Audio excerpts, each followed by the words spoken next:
Hello, everyone, and welcome to Good Grief, powered by Daughters and Vessels. I am your host, Cordelia A. Vanny, and I am the founder of Daughters and Vessels. We are a community that holds space for women to discover whose they are, who they are, and why they are, so that they can live purposeful, powerful, and profitable lives. We've gathered here today because this year has been trying, to say the least. I mean, I feel like there's some other adjectives that we can use, but many of us have been running from trauma to trauma, from crisis to crisis, and we haven't given ourselves the permission to stop, slow down, and to take inventory on what's left, and to reflect, to be gentle with ourselves, especially in the society that we live in that celebrates the grind, right? So we are a grind culture. It is countercultural to pause. But today I wanted to do exactly that. Pause and give us permission to take inventory, right? To hold faith in grief and tension. Grief is ugly, it's raw, it's vulnerable, it's beautiful, it's heartbreaking, it's loud, it's silent, it's painful, it's physical, it's spiritual. It takes courage to walk through it. And we are all experiencing it in various forms. We've heard the saying, time heals all wounds. Well, I would challenge and offer that how we surrender to God's process in that time is what heals. So tonight we are surrendering. We're giving up our need to protect our personas and to pursue not just healing, but wholeness. I labeled today's session a conversation with a mother, a medic, and a minister, because what I know for sure is surviving grief requires community. And for me, that community included a mother or a mother figure, the safe space and the clarity received from a therapist, and the soul reviving hope from the words of a minister. So our 83-year-old mother, Mother Harvey, who was to join us today, is unwell, but we lift her up in prayer and we believe God's best for her. And since she is irreplaceable, I decided not to replace her. And so we are going to have a conversation with a minister and a medic. My guests tonight are women who talk the talk, but more importantly than that, they walk the walk.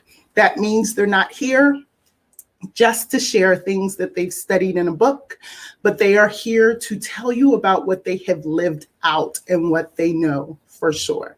So first, let's bring out Dr. Tammy Lewis Wilborn. She is a New Orleans native. Dr. Wilborn is a certified licensed professional counselor, supervisor with 20 plus years of clinical experience. She is the owner and chief clinical officer of Wilborn Clinical Services, LLC in New Orleans, Louisiana, and the founder of the annual Black Women's Wellness Conference in New Orleans. She holds a PhD in counselor education and supervision from the University of North Carolina at Charlotte, an MS in counseling and a BA in psychology from Loyola University of New Orleans. And in 2021, she graduated from the Loyola University of New Orleans Women's Leadership Academy. So pretty much she's Black Girl Magic. So let's welcome Dr. Wilborn to the show today. Welcome. Thank you so much, Dr. Wilborn. Thank you so much for having me. I am so honored to be here. Thank you so much. And good evening, everybody. Good evening. So next we are going to welcome up Sarah Benibo. Sarah Belay, I hope I'm saying that right, Sarah Benibo has over 20 years of ministry experience. For 18 years, she was 1/3 of a gospel trio called God's Chosen. Find their albums, y'all. It's good. They released 3 albums, Love Ever After, 1 and 6, and God's Chosen. Sarah's passion is teaching and singing about the gospel of Jesus Christ, and she has been afforded the opportunity to do both locally, nationally, and internationally. Sarah specializes in leading diverse audiences into an intimate experience with God, using music as her primary tool. In the spring of 2020, Sarah graduated from Perkins School of Theology, where she received a master's degree in sacred music.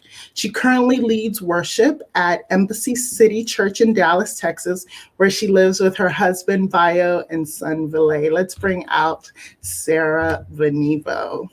Hello. Welcome, Pastor Sarah. It's so Thank good you. to see you. Thank you for having me. I'm so excited. Listen, let's get this conversation started. We're not going to belabor the time.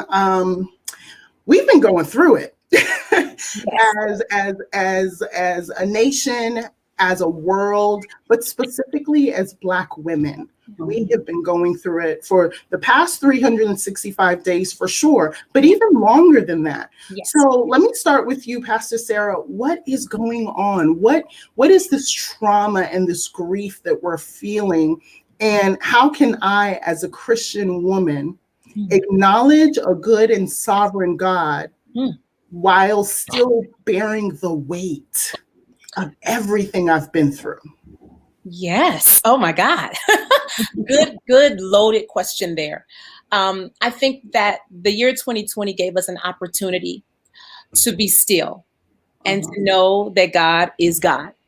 And I think if we follow the example of Jesus, we will take advantage of this time that we have of disconnecting and social distancing and really asking ourselves hard questions and asking God hard questions. And I think that's what's going on. We're coming face to face with our internal traumas, and we're given the opportunity to reconcile them, all while understanding that God is still who God claims to be.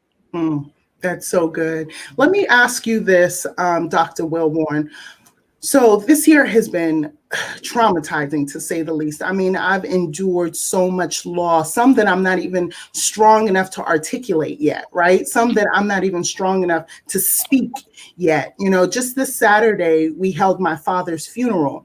My dad died unexpectedly. On top of everything that we are going through, it has been trauma on top of trauma on top of trauma. But you know what I started feeling? I started feeling anxiety. I started feeling that trauma taking or manifesting in my body. So explain to us, what is happening when we are grieving, when we are experiencing trauma? What is happening to our minds? What is happening to our bodies? Well, first of all, I'm really sorry to hear about the loss of your father, and the fact that you're here facilitating a conversation about loss so that we can all navigate towards something that feels like healing, right? That feels like healing is commendable and honorable. So thank you for doing this. It's a lot going on in our bodies in terms of our responses to grief, loss, and trauma. When you think about the region of the brain that we believe, because there's still a lot that we don't know about the brain and how it operates, right?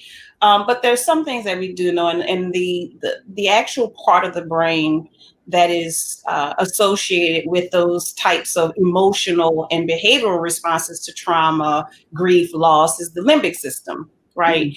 And the limbic system is actually, again, responsible for our responses to external stimuli, external, reactions, things that are happening to us in our environment. And it's actually the part of our brain that triggers the fight or flight response, right? So oftentimes when we're experiencing things like anxiety or our body is communicating other types of responses, it's our body's way of saying there's a threat present. We need to figure out what needs to happen so that we can minimize the threat, get away from the threat, reduce the threat. So oftentimes I talk a lot with my clients, especially because most of my clients are Black women. And, one of the things that I realized, especially with Black women, because our bodies have been exploited, because our bodies have been used and abused and misused, we oftentimes don't even listen to, nor do we even trust what our body is telling us, right? And so being able to just pay attention to what your body is communicating to you can be a radical thing for Black women. And so being able to recognize your body is communicating to you all the time. Are you paying attention? Is something that I think is a message that we have to really, I think, internalize as Black women. Pay attention to your body. That's so good. Let me stop for a second and just say to all our viewers, please share this broadcast right now. You might not be experiencing anything right this very moment, but someone you love, someone who follows you, someone in your community is, and they need to hear this conversation. So please share it right now. If what we are saying is resonating with you, put something in the chat. If you have a question for Pastor Sarah or for Dr.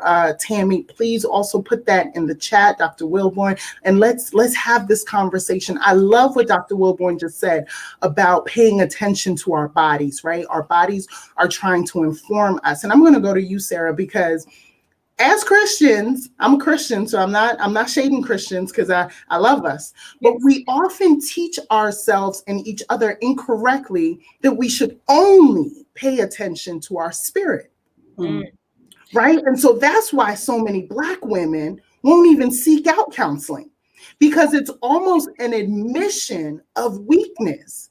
And how can you be weak when you have the power of Jesus Christ in you, right? So Pastor Sarah, speak to that a little bit about the paying attention to the body, paying attention to the spirit, and how am I weak if I serve this sovereign and this God and this powerful, strong God? Yes, you are absolutely right. I was just talking to a friend about this the other day because she was saying that she feels very anxious and she gets anxiety going to work in the morning, and she's trying to talk herself out of quitting and talk herself out of changing her career. And I said, as she was talking to me, I said, hold that thought. And what I think we forget is that God is the maker of this body. Yes. And when God made us, he called us good. He called this body good. He called this brain good. He called all the nerves and the connections from the limbic system to our bodies good. And so we should not marginalize or dismiss the feelings that we have in the body that God has given us. I believe that God speaks in multiple ways. God speaks through his word. God speaks through a song, and God can speak when you get that headache. That may be God saying, hold on. Stand still. Think about where you're going. Where did you just come from? Why do you feel uncomfortable right now? And I think that we just have to give more credit to the body that God created. That's so beautiful. Go ahead, Dr. Wilborn.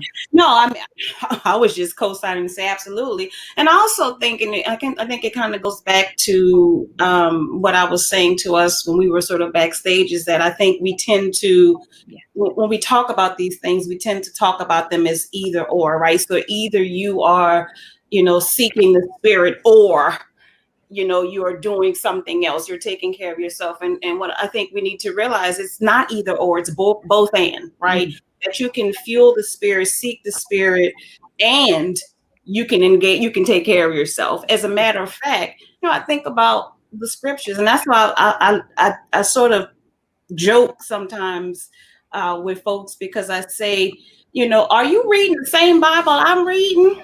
Because as far as I know, self-care is in the Bible. It said on the 7th day. Yes. Now, I don't read all the time, but I do read. That's what it says. That's in there. It's in there. He says something about rest. Yes. On the 7th day.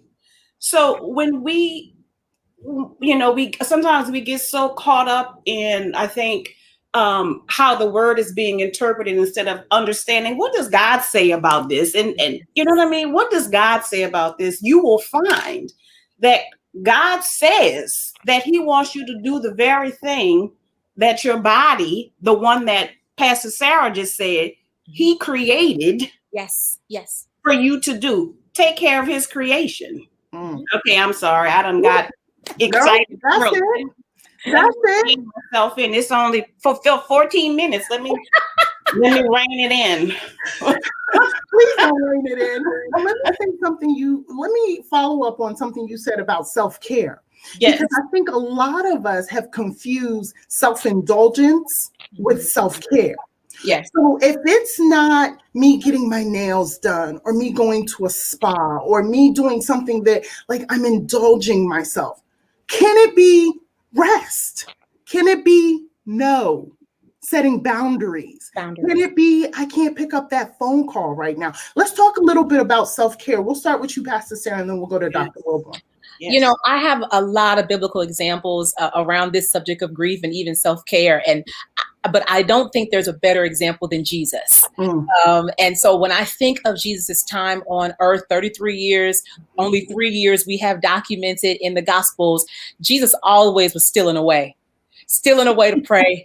Where did Jesus go? Jesus is self-caring right now. He knew that there was a time for everything, as Ecclesiastes say. There's a time to laugh. There's a time to mourn. There's a time to be giddy and be with your friends. And there's a time to be in your bed and go to sleep. And I think we have to consider the example that Jesus set. And if we're supposed to be Christ followers, then why don't we follow Christ? What do you think, Dr. Wilborn, on the topic of self-care? Well, I think the topic of self-care, much like mental health and wellness, is trendy. And so there's a lot, which on the one hand, I have a point of contention about, because wellness and self-care can't be a trend. It's got to be a lifestyle, right? It's got to be something that you integrate into your life. And on the other hand, I appreciate the attention because I understand the value. But I think self-care is a range of behaviors that can include self-indulgence, but at its very basic nature, self-care is taking care of the basic things that you need to do to sustain your life. When people say, well, self-care is radical, you getting 7 to 9 hours of sleep is not radical. That's what your body needs. Yes. But you getting half of your body weight in water to stay hydrated is not radical. That's what your body needs. The fact that you're eating certain foods to fuel your brain, your body, your mind. Oh, okay. That's what you need. And so I want people to understand that self-care, I think, includes a range of behaviors that go from the self-indulgent to the very basic things that you need to do every single day to take care of your mind, body, soul, spirit. That's so good. I wanted to bring up this topic of faith.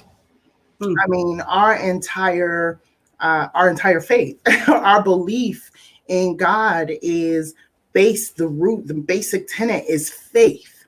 I want to speak to the woman who had so much faith.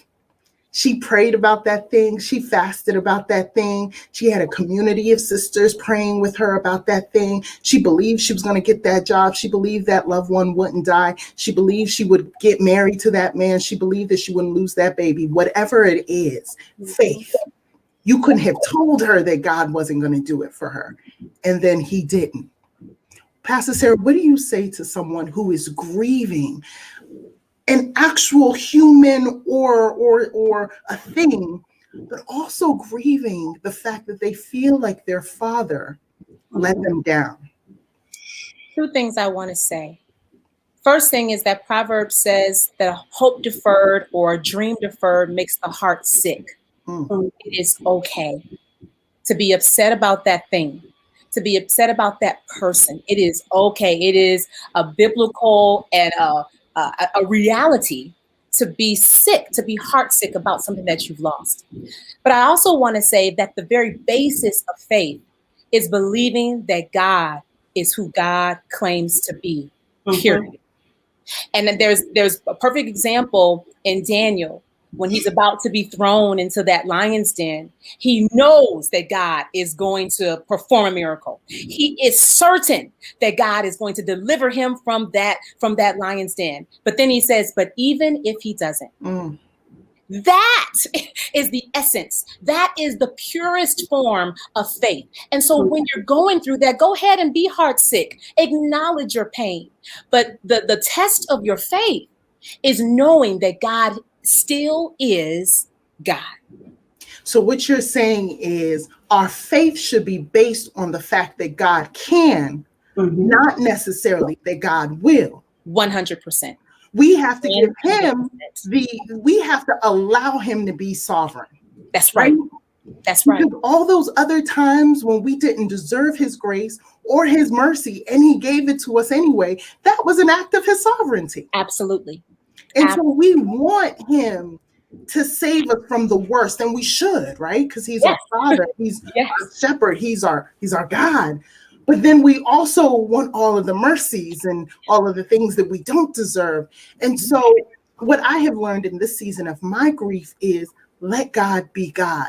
Yes. You do not get to decide the kind of miracles No. that he gives you. No. And what I was sitting in my car talking to my best friend yesterday, and I said to her, I was praying in the car, and I said, God, why do you keep taking things away from me? Why do you keep taking the things that I love away? And I promise you, the Holy Spirit spoke to my spirit and said they were never yours to begin with. I gave them to you to steward for my glory. Yes. And if I took them away, I will get the glory out of that. Yes. Now, that information that the Holy Spirit spoke to my spirit was truth, Yes. but it wasn't comforting. Yes. And I think we have to understand that truth is liberating. It's not always comforting. Woo! Right? Let me say that again, because I felt that again. Yes. Truth is liberating. It's not always comforting. And I sat in my car in tears and I said, I thank you that I have a relationship enough with you that you would speak that truth to me, but I'm still upset. And I want to go to Dr. Wilborn because this season of my life has made me radically honest with God. I mean, I can't hold anything back. I sat on my couch the other day and I said, Lord, it's getting really hard to trust you. I know I don't trust you because of what you do for me. I should trust you because of who you are. But I'm just being honest about where I am. So Dr. Wilborn, let's talk about honesty, because there is no healing without witnessing. If you don't witness the thing, if you don't call a thing, there is no healing. You look at our nation and we'll call it everything but racism. We'll call it everything but an act of terrorism. But if we don't call a thing, there's no healing. So speak to that a little bit, Dr. Wilborn. I don't know what's happening right now, but I just feel it all like in my chest. Like I just feel, I don't know. I feel, that's just truth, right? And I think as a therapist, one of the things that I try to create a space for my clients to experience is truth, even if it doesn't feel good. Because I think often when you talk about the nation, I think much of the suffering of individuals, but also when you think about of a nation, is our running from the truth, right? Is our unwillingness to sit with the truth, our uneasiness, right? And I think in practice, what I see that often showing up as is shame. That's a whole different situation. Right? Because where the truth doesn't live, the shame reside. Where the shame reside, is where the truth doesn't live. And so I think being able to say, when you say, God, I know you can, even if you didn't, but I don't know, God. I don't know. That's powerful because God can deal with that. He can deal with that. That part. That part. What he can't deal with is when we sit there halfway, sideways. God is like, you do know who you're talking to, right? You do know that I see you. You might be able to hide behind the mask and the face for these other folks, but I see you and I know you, right? So being able to walk in truth, live truth, speak truth is indeed where the healing resides, but it's also where the power lives. Right. And I think it's also an opportunity when we're able to really move in that truth is where we're really able to experience the fullness of God's grace and the fullness of the power, because he is truth. Right. I'm going to pull back. I don't even know what it was. I apologize. No, please don't. That's good. I want to bring it to you, Pastor Sarah. Let's talk about the truth of our realities, right? So one of my favorite, and I don't want to call her a character because we make the Bible seem like it's a fairy tale, but one of my favorite people, real life human beings in the Bible is Hagar. And Hagar gets such a bad rap. When Yes, people preach about Hagar, they say, oh, she got arrogant when she found out she could get pregnant and Sarah couldn't. And it's like, okay, that's not it. There's so much. Like us, Hagar is complicated. I want to talk about the truth of, I didn't bring this on myself, God. No. People did this to me because Hagar was given as a token to Abraham and Sarah when they left Egypt, right? She didn't decide that on herself. She didn't decide that she was going to sleep with Abraham. She didn't decide that she was going to get pregnant. Everything that happened to her, it happened to her. And my favorite scripture is when she goes into the wilderness. Yes. And she and her son are crying, and she has an encounter with God in the wilderness. Listen. And God and Hagar names God. Yes. And she says, I have seen the God who sees me. Yes. I will cry right now. Yes. The fact that God sees me, even when I didn't bring this on myself. Can you talk a little bit about that truth and those who are hurting because things have happened to them? Yes. Yes to everything you just said. Hagar is my girl. I first want to correct myself that story was the 3 Hebrew boys. It's in the book of Daniel, but it's 3 Hebrew boys that were being thrown into the fiery furnace that said, even if he doesn't. But moving on to Hagar, Hagar had absolutely no agency. He had no choice in the matter. When Sarah had a bright idea to impregnate her handmaiden, who was Hagar, Hagar had no rights to say no. So here she is put into this situation, thrusted into this situation. And now after she is fruitful, she is now being mistreated by the same one that had the idea to do it in the first place. Are you talking about unjust? And so she runs away. And God visits her, and like you said, she names God Jehovah Elroy, which means God sees me. And I really do think, and I'll start crying too, that most of us, when we're going through something, when we're going through a hardship or a trial, we just want to be seen. Does anybody even know I exist? Does anybody even know that I'm hurting? Does anybody even know that I feel like this? It's not even so much that we want the situation to change, although that's often the case. But even if the situation doesn't change, can you see me? Can you hear me? And when God gives you that affirmation that you are seen, you are heard, and you are loved, that's the healing that comes even when the situation doesn't change. And that's what Hagar taught us, because she was told to go back to Abraham and Sarah. Now, what kind of craziness is that? But because she knows that she is seen, because she knows that she is heard, because she knows that she is loved, she can go back into a situation that she ran away from. I'm done, and also just beginning. I cannot. Woo! Being seen. Let's talk about community, right? Because it's one thing to be seen this way, and that's the thing, right? Yes. But God has created us for fellowship. And that's why this pandemic has been so difficult, because we have lost community in a sense. God has created us to also be seen this way between each other. And so let's talk about, how do we support people? How do we see people intimacy who are grieving? A friend of mine said to me the other day, she said, Cord, you like to grieve in secret. And I stood back and I was like, because sometimes people will say things and we just accept them quickly. I love you, girl. I'm not saying you were wrong, but you were wrong. We take them and we own them. And I realized it's not that I like to grieve in secret. It's that sometimes I don't even have the capacity to call. I don't even have the strength to pick up the phone or to FaceTime or to text you. But if you show up, I'm going to open my door. Yes. If you send me just I'm thinking about you today, I'm going to feel that. I'm going to feel seen. And so let's talk a little bit about being seen by our community.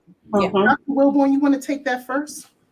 Well, I mean, it's critical, right? And I think one of the things that, if I may backtrack for a second, I think one of the powerful things about being a clinician or being in a counseling space is that you have an individual who sees you. Yeah. Yes. Anybody who's ever experienced therapy knows this, right? And Yes. not only as a clinician, I know it because I'm a counselor who gets counseling and has gotten counseling for years. Yes. There's nothing more powerful beyond God seeing you than to have a space that is created for someone to see you, and not only see you, hear you, believe you, and tell you that your story matters. Right? That's the other part of this, because it's one thing to be seen, but do I matter? Yes. Right? Does my story matter? Does my hurt matter? Does my pain matter? And so when I think about when you expand out of the therapy room, part of what I think the pandemic has allowed us to do, which by the way, I have also called the pause, right? Is I think it has allowed us to reassess and take inventory of what matters. What matters? What matters? Do I matter? How have I been taking care of and treating myself? Who are the people around me that have shown me that I matter? Have I shown them that they matter? Yes. Right? Like, I think the pandemic gave everybody an opportunity to take a step back. Yeah. And really look first inward. I don't know about any of you, but I did a lot of inward looking, praying, crying, fasting. I did all kind of stuff because I'm like, what's happening here? I know this ain't just a pandemic, Lord. I know you all in the middle of this. Not on, right? Like, I know you all in the middle of this. And I think being able to create that space of pause, I think helped a lot of us to see how important those relationships really are. But I think a lot of people, and I can say this in my clinical work, I've seen clients really had to reassess who was actually in their circle. And are these people who are healthy people, right? Who are growth people that you can grow with, or are these people toxic? I had a lot of people taking out some inventory, right? Like checking inventory and removing some folks. So yes, and this is the challenge of a therapist because our brain is like spaghetti noodles. So you ask me one question and I go all the way around it. Is making sure that the people who are in your support are people who are healthy for you, because you got some people. Pastor Sarah, what you see? I see you shaking. Please pick that up. You got people who what? Go for it. I am with you. I am tracking with you, Dr. Tammy. I think about Jesus. I have to. Jesus had these 12 disciples that he hand chose. They say family, you just get family, but you get to choose your friends. Okay. Yes. So you have that responsibility and that privilege of choosing the inner circle. But even in his inner circle, there was another inner circle. And right before he went to the cross, he said, Peter, James, and John. He decided of the 12, which he wanted to even bring closer to him. Yeah. And he went and he prayed and he asked the Father, could this cup pass by him? And he had these 3 friends that was supposed to be praying with him. They ended up falling asleep, but I'm not going to hold that against them. Yeah. I'm not going to hold that. But my point is, if Jesus thought it was necessary to have the 3 with him as he consulted the Father, how much more do we need 3? Yes. How much more do we need 2? How much more do we need somebody to join forces with us and to hold us up when we are falling down? Absolutely. I love that. And I love what you're saying, Dr. Wilborn, about requalifying your circle. Yeah. This pandemic, this pause, if you will, has taught us anything. It's exactly what Jesus has been trying to teach us. You sometimes get more with less. Yes. More with less. You sometimes get further with less, not alone, but with less. There's an African proverb that says, if you want to go far, or if you want to go fast, go alone.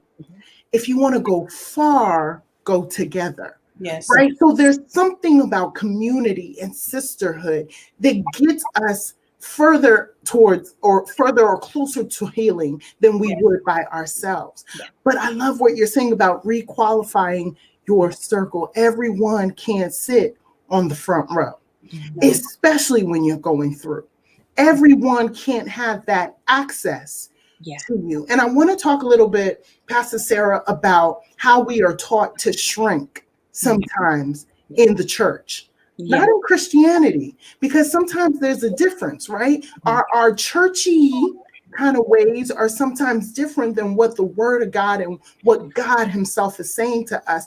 In the church, we use scriptures like, wear your face as a flint, or, it's not a scripture. All things work together for the all good. things will work together for your good. This too shall pass, right? Weeping may endure for a night, but joy comes in the morning. That's the one. We don't grieve as those who have no hope. And all of those scriptures, and they're right, but they're not timely.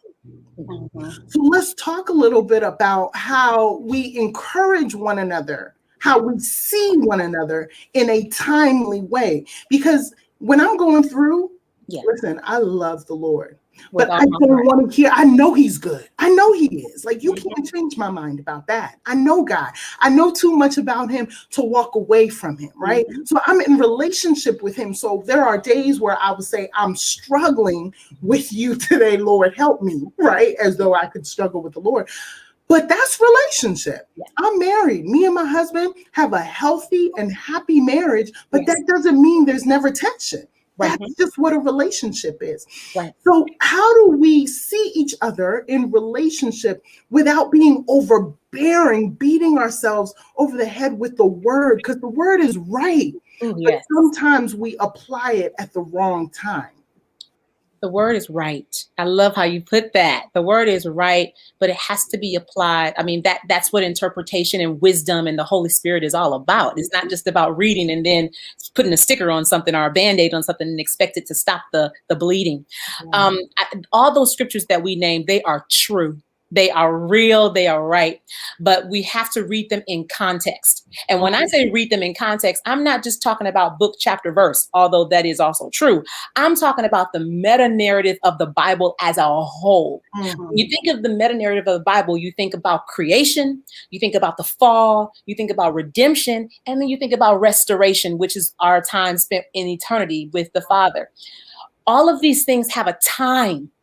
They all have a place. There's a sequence. There's a process. And we know that God is a God of process. So when we try to rush to redemption, before we have even really taken an inventory of what the fall means and what it means to be in darkness, what it means to die spiritually or physically, what it means to be at a loss, then we don't even really fully appreciate redemption.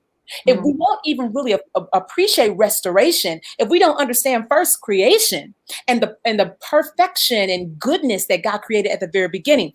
So just like all this is a process, it is sequential. We have to allow people and allow ourselves to go through the process of lament, to go through the process of grieving so that we can really appreciate the healing once it comes. I love that. I'm going to ask you, Dr. Wilborn, we're talking about process, right? And if I'm not, you're the expert here, so you tell me, but there are 5 stages of grief. I think it's been expanded maybe to 7 or 8 now, but let's say the 5, right? And we start off with denial. You tell us, but my point is that process is not linear. No. Because there are days when I wake up when I'm in denial about my grief or my loss. And then there are days when I think I've accepted it and I'm ready to move on. Sure. Then I wake up the next day and I'm angry. And as a Christian, they be like, girl, a double-minded man is unstable in all his ways. And it's like, no, I'm not double-minded. I'm healing. Yes. And that's what people don't understand is that healing, people feel bad about themselves because it's been 6 months since the loss. It's been a year since the loss, and they don't understand why they're still in the process. Yes. And I just want to say before I give it to you, girl, let yourself off the hook. The timing of your healing is between you and your Father. Don't let anyone rush you out of that process. Now, we're not just sitting there with our heels dug in because we don't want to move, but we are waiting on God to heal us in his timing. So today, you may be angry. 3 months from now, you may be bargaining. 3 months from now, you might be back to denial. Whatever it is, trust God in it. He knows our times. He knows what time he will cause us to escape from that thing. So Dr. Tammy, I'm going to come to you and talk a little bit about the healing process. What does healing look like? Does it look the same for everybody, especially as Black women? What can we do to heal? Absolutely. You know, the first thing that I want to say, sort of as a follow up to what that word that you just shared, is because we've been talking about time, and when we think about grief, we should also be talking about pace. So here's what I say to that: have some grace for your pace, right? Have some grace for your pace, because grief is a natural, universal, personal response to loss, and everybody's process and pace is different. And so I think being able to understand it's not linear. Some days you're going to wake up and you're going to feel great and you're going to feel like you've moved on, or you've answered the questions that you've, been asking God or yourself. And then some days you might wake up and be completely lost and confused and hurt and angry again. And that's the process of healing. It's not linear, right? It's a process. And so you've got to give part of, I think, the healing is the grace, again, that we give ourselves for our own pace, right? I like to tell my clients, grief is selfish. It comes when it wants. It stays as long as it wants to. It shows up the way it wants to. And so you can't go around it. You can only go through it. And I think being able to understand that your process is your own. And, you started off earlier with this idea of time heals all. I don't know. There's some people who are able to go through the process and the pace, and then they get to the point where they feel healed. And for some people, I've had clients to say to me, I don't know, Dr. Wilborn, this is a hole in my soul that I don't think I can never feel. And what do? I honor that. And so I want to say to the people who, it might not be your season of loss, but if you know somebody who's going through a loss right now, give them some grace for their pace.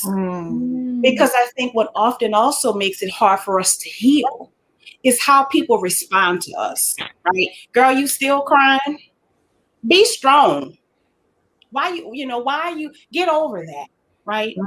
And I think particularly for Black women, because of the stereotype, especially of us as strong Black women, when we and others buy into that, it dehumanizes us. It takes away our natural ability to respond to hurt and to respond to loss.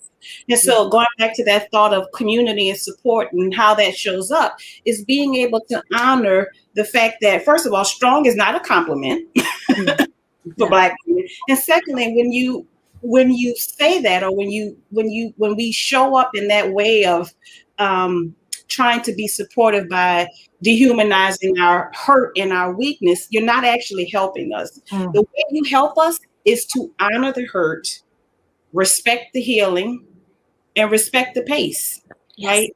Does that make sense, y'all? Yes. Can I interject? Please. Yes. Oh my God, that makes so much sense. Thank you so much for saying that. I know that we're only on for an hour.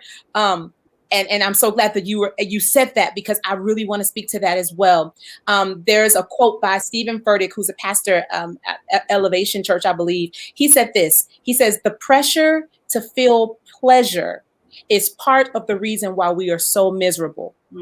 That was one quote that really stuck with me when I heard it. Then there's another quote that I read the other day by a man named George MacDonald. He said, "The Son of God suffered unto the death, not that men might not suffer, but that their suffering might be like his." And keeping both of those quotes in mind, I really want to encourage those of you who are suffering and there's a hole in your heart that will never be filled. That is okay.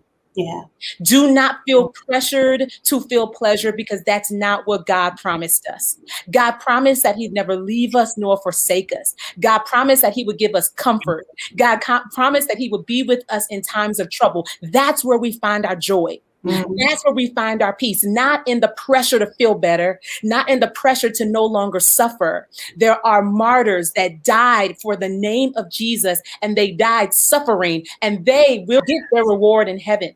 And so I don't want you to feel that external pressure to wipe those tears and get on with your life. I want you to know that even if you cry for the rest of your life, you are still in God's will, as long as you're centering God and not centering that pain. And I can go on and on and on about how sometimes we can center pain, which is what Cordelia was talking about when you stick your heels in and say, I'm not going to get over this. We're not talking about that. You still have to center God. But those issues that surround God can still be there for eternity. For as long as you're on this earth, and then in eternity, of course, you'll get the relief. But I want you to know that that's okay. Keep God as the center, knowing that it's in God's presence and it's in God being God that you will have access to joy. Mm-hmm. Where do you want us to send the offering, Pastor? Listen, when I say I feel all of that, I think about Paul in the Word, who prayed continuously. Yes. God would remove this thorn from his flesh. Yeah. And the Lord said, my grace is sufficient. It is sufficient. Yes. So I want God's presence and God's grace even more than I want my own healing, even more than I want my own remove this thorn so I can be comfortable. The goal is not happiness. The goal is not even healing. The goal is Christ-like. The goal is God. That's the goal. And think about in Hebrews 11, I believe, when they talk about faith and they say all these women and men, giants of faith, many of whom, some of whom died not having received the promise. No. And so we sit there and we say, God, I'm grieving because you haven't given me this, and you haven't given me this, and you've taken this away, and you've taken this away. I'm talking about myself. And we say all these things to the Lord, and he says, it's not even about that. No. It's about this eternal hope. So we're coming to a close. I can't believe it's been an hour. Pastor Sarah, talk about that eternal hope, because we started tonight saying we were giving ourselves permission to heal, and we are. Yes. But if God never heals us, how do I survive that? For the joy that was set before him, Christ endured the cross. What am I looking toward that's going to allow me to survive what I'm going through? You are looking to experience the goodness of God that is not predicated on your circumstance. It is not predicated on an answered prayer. It is not predicated on getting the thing that you've always wanted. It is predicated on his presence being accessible to you. John Piper talks about Christian hedonism, which is where my full pursuit is to find my joy in the Lord. All of my hope, all of my struggling is just to find joy in Christ alone. And that is when you know that you are really in a healthy and healed place, because even if those things don't change, I still have joy because I still have Christ. And that is the Christian message. That is the good news. It's not that everything is good around me. It's that I'm connected to the source of good. I'm connected to the source of love. I'm connected to the source of peace. And no matter what the world does or what anybody else does, as long as I have that, I have hope. Beautiful. Dr. Wilborn, for the woman who wants to finally take that step, seek out a therapist, because now she has hope and she has Christ, but she needs a strategy. I say that prayer, or I've heard that prayer is our weapon and therapy is our strategy. She needs somewhere where she can be seen. What are her next steps after this broadcast? Wow, so powerful, right? I just feel like I need to like sit in the words. But I think the next step for the woman or whomever is hearing this is to know that healing is in the will of God for them, right? And that he puts people on this earth who are professionals that can facilitate that healing for them. Because again, we know in our community, we think it's either or. I'm either praying to God or I'm going to therapy.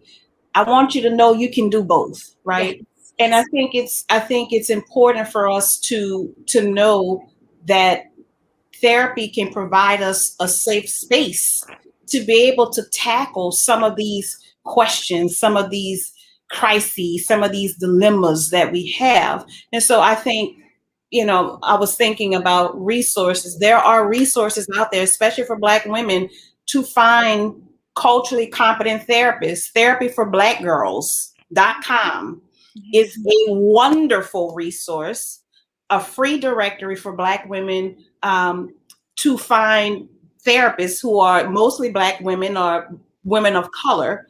Another resource is Boris Lawrence Henson Foundation, which is is actually the foundation, Taraji P. Henson's foundation, another free therapy directory where you can find therapists. And by the way, these directories are of therapists across the country, right? Another one is the Loveland Foundation. Rachel Cargill is the founder of the Loveland Foundation, where she provides financial resources, vouchers for Black women and women of color to get counseling. They don't have to pay, right? There's actual vouchers. So I'm saying all of that to say that there are resources specifically dedicated for us to get the help. And help is, again, healing and wellness, I think, is a part of God's will. And I think it's something that we need to dispel the myth that, we just need to pray about it. You can pray and you can go to therapy. Awesome. Thank you so much, ladies. Pastor Sarah, where can people find you? Oh, you can find me at Embassy City, church in Irving, Texas, which is in Dallas. I'm there every Sunday singing to the glory of God. You can find me on Instagram and Facebook too. Sarah Benibo, Benibo. If you search that, I might be one of 10 people that show up, and you'll see my face in the little icon. Awesome. Dr. Wilborn, where can we find you? Facebook, Instagram, and website, Dr. Tammy Lewis Wilborn. Awesome. Ladies, I cannot thank you enough for the wisdom and the insight that you have brought to this conversation. Shamika is saying this live was such a blessing. Thank you. Thank you so much for bringing your full selves. I felt it. I don't know if you two sensed it, but I sensed the Holy Spirit. It was a part of this conversation. Yes. Y'all see 3 of us, but there were 4 of us tonight. And I just want to thank you. Thank you so much for your presence, for your yes, and for just the work that you have done to be able to minister to us the way that you have tonight. Thank you so much.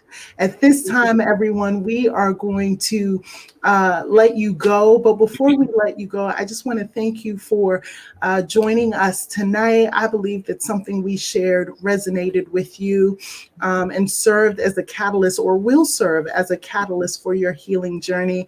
I hope that you will find strength in the truth that grief will produce purpose if we steward it well. If you need to speak with someone after this broadcast ends, please contact us at daughtersandvessels@gmail.com. Or in the case of an emergency, please feel free to call the National Mental Health Services Administration National Hotline at 1-800-662-HELP. That's 1-800-662-4357. If you would like to unpack the feelings, thoughts, and revelations that came up for you today, join us next week for a private closed-door session with Dr. Nyakia Brown. Space is limited, so we encourage you to register today. The flyer will follow this broadcast. Again, thank you for being with us tonight. I pray that as you continue on your healing journey, that you will experience God's peace, which surpasses all understanding. Thank you so much for being with us, and we wish you the very best. You can find us at Daughters and Vessels on Instagram and on Facebook, and at daughtersandvessels@gmail.com. Good grief. Thank you for being with us. you.